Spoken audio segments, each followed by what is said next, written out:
مباشرة، ما هي قراءتكم لهذه الدعوات المتواصلة وبالانتفاضة ضد الفساد في المملكة المغربية؟ لقد سئمنا وهرمنا من الوقوف امام البرلمانات. الان احنا اللازم شحال عندنا من على برلمان؟ برلمان المواطنين، واحد. على الجمعيات ديال المجتمع المدني، على جميع الفاعلين ان يقفوا وقفه احتجاجيه امام القصور، لان المحكومه او ما يسمى بالحكومه هي محكومه في حد ذاتها، هادو خوتي كيدعيو فهي الفتنة وشوفوا فبركة ديال ليس بيدها الحل، مظاهرات قديمة وهي غير مسؤول، لان جابوا على المسؤول أساس الاول منهج والاخير جديدة. هو الملك.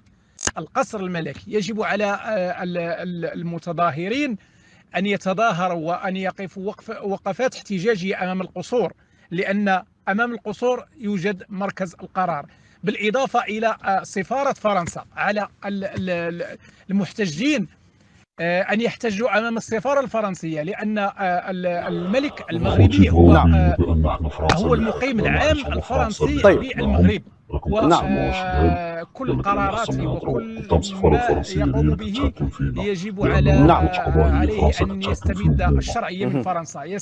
ينتظر موافقة طيب فرنسا، ينتظر سيد أحمد، الأوامر من إذن فرنسا، أين تتجلى ينتظر مظاهر التعليمات. الفساد في لذلك القصر على أو البلاط المواطنين أن المغربي؟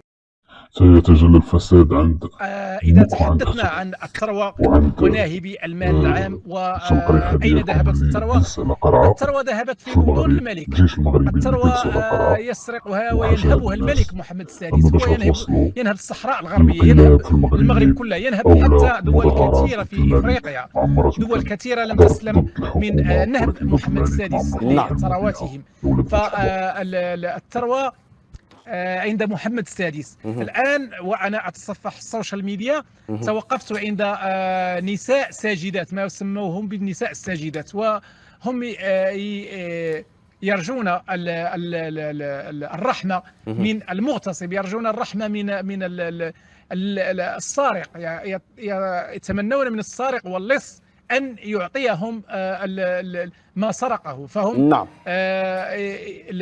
فرضت عليهم ضرائب لكي يتنازلوا عن أراضيهم التي هي بالقرب من منشآت لمحمد السادس، والآن هم يسجدون لصوره، متمنين من هذا الركوع والسجود أن يجدي في شيء، لكن أنا لا أتفق معهم. عليهم أن يحتجوا ويعتصموا أمام سفارة فرنسا لكي تصدر أوامرها للملك بالتوقف عن النهب والسلب.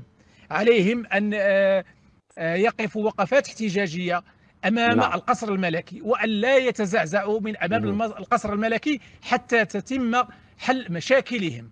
نعم. الناشط السياسي المغربي أحمد فنان، شكرا جزيلا لك على كل هذه التفاصيل، كنت معنا مباشرة من نيويورك.